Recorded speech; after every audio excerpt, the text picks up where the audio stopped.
9:00 na nga yan ng umaga guys at naisipan ko nga ilakad ang ating Disney Princess. Kasi nga maganda yung panahon, maaraw at walang ulan.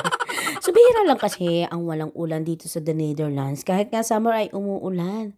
As you can see guys, hindi rin ako nagdala ng baggy o stroller ni Sarah kasi nga gusto ko ma-enjoy niya yung paglalakad. Dahil nga bihira nga lang maglakad ang ating Disney Princess nitong nakaraan dahil nga umuulan dito sa the Netherlands. Yun na nga ang problema namin dito, malamig na nga, umuulan pa nga. So ngayon guys, maganda yung klima. So kaya maganda at masarap talaga maglakad. So nayan ko nga lang ang ating Disney Princess na manguna sa akin. Dito kasi safe naman siya maglalakad kasi wala namang mga sasakyan. So okay lang kahit magano siya diyan na what do you call it? Mag-run ba? Hindi ko alam, takbo in Tagalog. Ano pa na? Nakalimutan ko ng Tagalog. So yun na nga, at binalikan ko nga ang ating Disney Princess kasi ayaw niya na naman sumunod sa akin. May sarili niya namang desisyon ang ating Disney Princess. So napakiusapan ko rin naman siya at sumunod din naman ang ating Disney Princess. Nakalimutan ko nga puyuran ng kanyang buhok. So, sa aming paglalakad nga ay nahinto pa nga ang ating Disney Princess kasi may nakita siyang mga tao dito guys na nagpupukpok, gumagawa ng ano no, dito sa may garden. Malapit lang dito sa aking pinagtatrabahuan. Siguro na-curious din ang ating Disney Princess. What are they doing, Mom? I don't know too. So, yun nga, no, mga construction yun, guys, dito, no, namanghalang ang ating Disney Princess. So, dito, guys, sa playground, kaalis lang nung, ano, no, mag-ina. Ayaw ata kami kalaro, char. So, as you can see, guys, walang mga bata. Dahil yung mga bata, naka-HD ni Sarah ay nasa school na. Yes po. Kasi yung iba nga, maaga nga dito pinapapasok ang mga bata sa school bilang toddler kasi nga guys, yung mga ibang parents ay napaka-busy sa pagtatrabaho. Kaya wala silang ibang choice kundi ilagay sa daycare ang kanilang anak. Hello guys, gumawa ako ng panipuri. Ayan. At ito yung mashed potato. Hindi ko na pinakita sa inyo yung yung procedure. But I made my own. So, ang sarap guys. Legit talaga ang sarap ng panipuri ng Indian.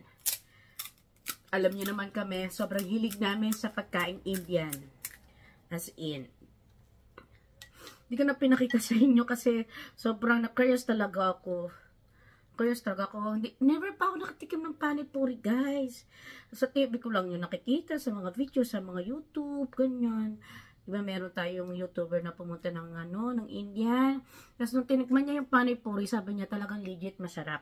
So nung tinikman ko guys,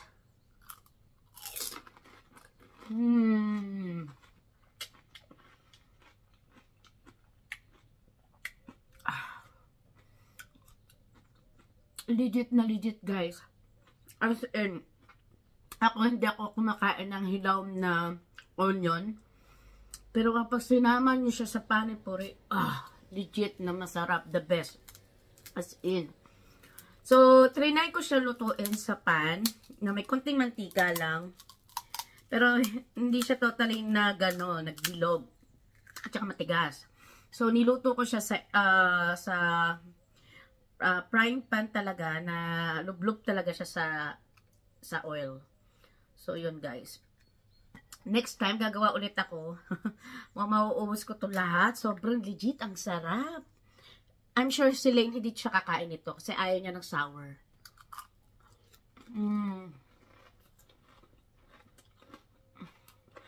Sobrang sarap talaga, guys. I can imagine na yung nakikita natin sa video, di ba nakakailan sila? Talaga mapapailan ka. Pagka kinain mo, mapapailan ka talaga. Mapapaanli ka. Mga 20 pesos to 50 pesos kaya mo ubusin siguro. Kasi, guys, ano naman siya? Healthy naman siya. Kasi, mashed potato yung gamit. Walang karne. As in, walang karne to.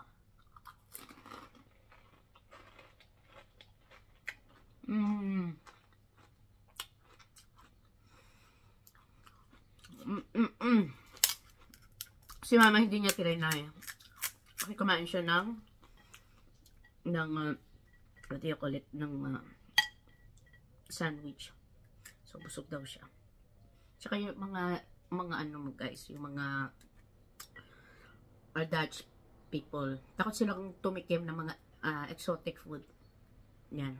O mag-try ng food galing sa ibang bansa. Yung ididip mo siya talaga guys sa ano, sa sausawan niya. 'Di ba yun ang nakikita natin? Ang sarap talaga. As in. May nabibiling powder. As in, cold water lang yun. Tapos, nilagyan ko lang siya ng tamarind and a little bit of sugar. So, yun. And, cucumber. Sinama ko siya ng cucumber and, what think ako ulit? Yung isa pa yung dahon, nakalimutan ko pangalan.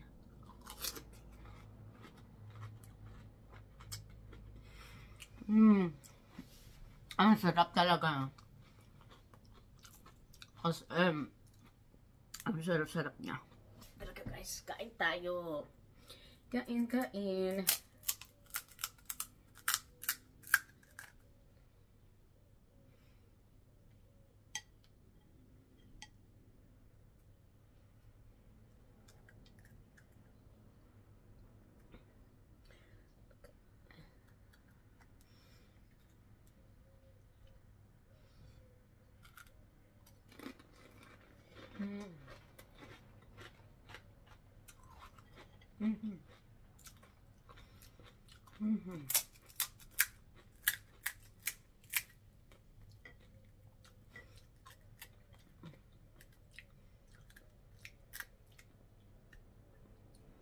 Sarap. Sarap. Lalagyan ko siya ng konting space para yung sabaw pumasok sa loob. Pero nakakapasok naman. Guys, ayun.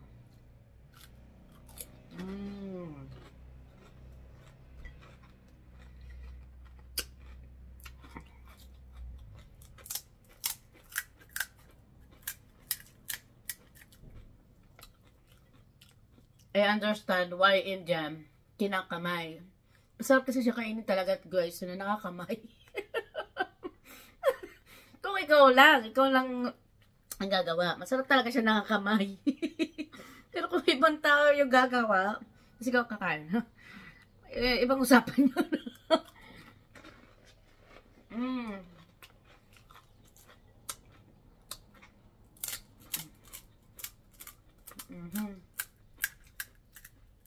Dapat naka-gloves kapag ibang gagawa, di ba? Ang sarap talaga kayo. Try ninyo talaga gawin. Mura lang naman. Kasi kahit isang pirasong ano lang, potato, ay solid na guys.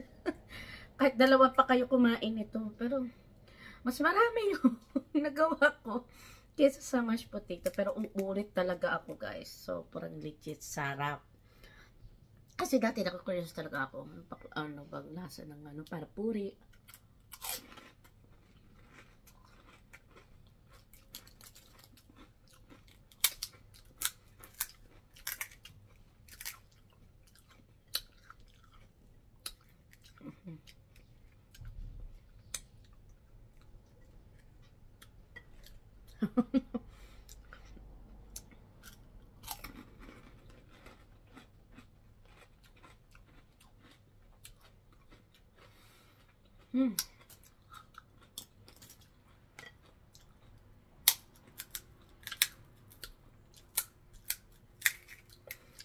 Diba ito yung sikat na street food sa India?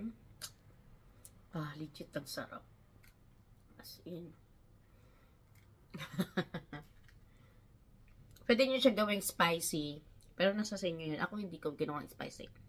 May konting sipa na naman siya. Kasi gawa ng yung sausawan.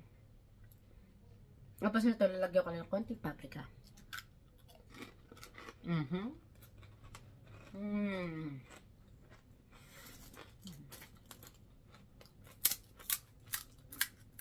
Kagabi, hindi pala kagabi.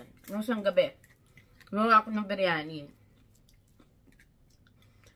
So, si Mama Day kumain. Gustong-gusto rin nila yung biryani, guys. Sobrang crazy sila sa biryani. Masarap kasi talaga ang Indian food, guys. Then, napat-pat ako sa Dubai. Sobrang na-inlove ako sa Indian food.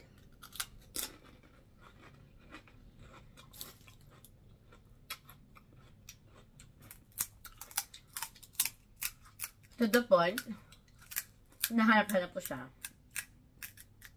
Kaso dito guys, dito sa lugar namin, malalayo ang Indian restaurant. Dadayo ko pa ng Amsterdam, Rotterdam, Den Haag, ganyan. Para lang makatikim ng authentic na Indian food. So, I made my own.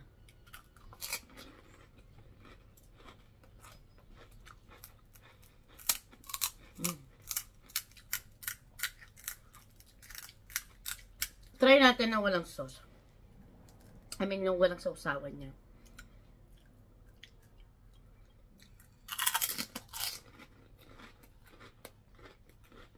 Boring. Boring. Kailangan may sausawan talaga. Alam nyo, kainin niya sausawan. I mean, higupin. Sarap. Bumili lang ako ng powder, guys, ha. Pwede niyo gawin yan. Nakakatawa. No? Kung paano na lang kaya, no? Sa mga Filipino dyan, magnegosyo kayo ni ganito. Dyan sa atin. I think papatok siya as a street food din. Di ba may nagbebenta na ngayon mga biryani sa dandaan? Try nyo to gawin street food.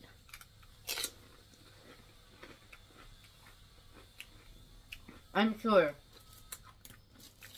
Papatok ko yan. Dadayuhin kayo ng mga vlogger. Kasi sikat kayo.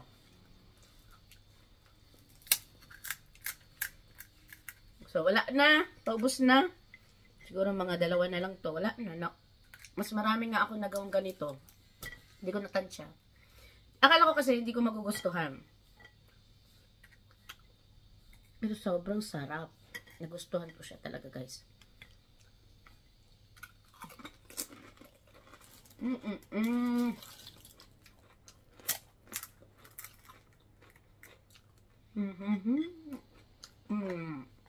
Last na to. Masarap. Sinimot eh.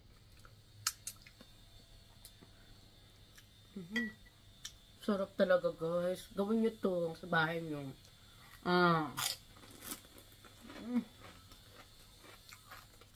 Last bite na yan. Ang sarap.